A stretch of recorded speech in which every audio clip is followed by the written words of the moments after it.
everyone, Lou here. Stated earlier last year by Krypton Future Media, they are officially backing out of working with Yamaha to make a Vocaloid 5 voice bank for Miku and other Vocaloids. It's unknown as to why, but apparently according to companies like Zero G, Yamaha basically shot themselves in the foot and made developing a voice bank for Vocaloid 5 expensive and frustrating. Due to that, Krypton made a massive overhaul of their own PyroPro engine called PyroPro NT, exclusively made for the NT vocal synths Krypton made. Let's roll the intro and get started reviewing Hatsune Miku NT.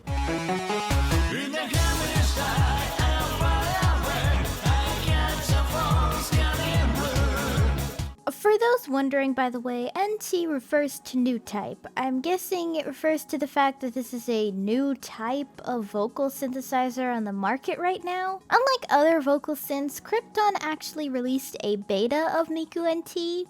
This was a paid beta, as far as I'm told by people who had the beta, and was pretty mixed with people who played with it. Miku sounded way too nasally and choppy in the beta, understandable given this is a new technology being developed without anyone's assistance, but issues were all definitely fixed in the final version of NT. I will say that Miku NT is definitely not meant for what I call plug-and-play covers. It's very easy for Miku to sound very flat compared to her Vocaloid 4 voice bank, where it's extremely easy to make her expressive there. Despite Krypton always saying the goal with their voice banks is not to make a realistic voice, Miku NT is clearly an attempt at making that, because all demos with Miku NT show off how expressive she can be if you tune her right. Yet what do I mean by you have to be experienced with Miku NT? Miku NT requires heavy tuning to sound as great as she does in all the covers you're hearing with her right now. For those who are new to vocal synths, tuning is basically manually going in and giving the voice more expression by fluctuating their voice. Much like how you tune a guitar, actually. Tuning is not an easy thing. Hell, my tuning is still shitty after all these years, so it takes a lot of trial and error, which is why I say Miku NT is not for new users to handle. Not to mention the new layout is a bit tricky at first. Now, I had a very poor experience with PyroPro beforehand when I got Luca V4X. I hated the interface of the PyroPro engine so much that I gave up and went back to using Luca V4X in Vocaloid 4 and later Vocaloid 5 because the engine annoyed me that much. Yet here, it took about 5 minutes total, but the PyroPro NT engine has a really easy to understand interface. It doesn't have as many features as the Vocaloid engine, but it gets the job done considering a lot of what I do in my covers is done in the mixing process. Also, unlike Vocaloid 4 and 5, there's actually quite a few tutorials here on YouTube already for Miku NT and how to navigate everything, so that's actually really shocking for me, all things considered. I am glad that she has the same phonetic list as a Yamaha's Japanese voice bank, so it makes fixing certain pronunciations pretty easy for me, and tuning, of course. Though I do notice she can't pronounce T's and D's on her own anymore. That's a little weird, but Krypton vows that there will be updates in the future, so maybe that'll be fixed. Now here's the part I am extremely excited to talk about. The pitch editor. The pitch editor here in PyroPro is a fucking blessing that I wish Yamaha and other vocal synths would take the fucking hint and do this. What do I mean by that? You can draw your pitch bends for tuning on the timeline just by pressing the pitch button to open up the pitch mode. The second I pressed the pitch button, it was like Krypton came down from the sky and said, "I got you, fam." This made tuning Miku so much fun.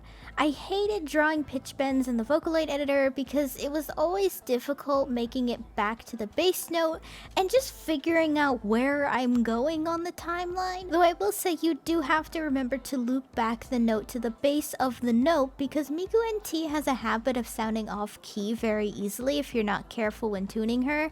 So just be mindful of that as you drag the pencil or use the the line tool. Though personally, I prefer using the pencil as I have a lot more control in my opinion. It makes Miku sound more realistic from my experience. That's just me anyway. One thing I definitely do not recommend in tuning is using the method I call pieces tuning. Basically, you put one note on the previous note and then have it carry over to the next one. This is something Miku's new voice bank can't handle at all if you try it. For instance, I tried using Lucifer's VSQX as a test and it crashed PiaPro NT entirely because it couldn't handle that much information of scattered notes. Most importantly, Miku NT cannot handle shorter notes anymore. You can try to fix it by using the velocity, which I'm sure will probably patch most of it, but songs like Ura Amote Lovers don't sound very good with Miku NT's voice bank. Her pronunciation will try to make it sound clear, and you can tell Krypton did once again want to go for a realistic tone here despite what they've been saying. So her voice struggles to pronounce really short syllables. This is why pieces tuning doesn't work for her. Though I will give praise to her brightness feature as it actually works well here, and you can tell it gives her more of a solid and soft voice bank for now. According to Krypton, they are working on more voice banks for Miku NT, which is her dark and soft voice bank. A bit redundant, as I always found soft to be a little on the meh side, so maybe they'll fix it? For now, I really love Miku NT. I have a lot of fun with her, and it makes me really excited for other voice banks from Krypton being ported to this new PiaPro NT engine. I especially can't wait for Luca NT, as I hope she'll sound just as expressive and well made as Miku does. Not that I'm holding out too much hope. Never forget that Krypton kind of fucked over Luca with those experimental EVEC features. You can purchase Hatsune Miku NT in a bundle that comes with PiaPro NT, Studio One Artist, and a PiaPro edition of that music engine that comes with 500 more instruments. So that's a thing. It's also pretty affordable for a voice bank that comes with an entire engine and music engine to get you started as a producer, as it's around $192 at the time of current conversion rates of yen to USD. Or, if you literally own any Miku voice bank, you can get a pretty big discount for Miku NT of around $150. The link to the SonicWire page, which is the site used to currently purchase Hatsune Miku NT, will be down below in the description for anyone interested. Let me know down below what you guys think of Miku NT. Do you love her voice? Do you hate it? It's the frills for me on her outfit. As always, let me know down below.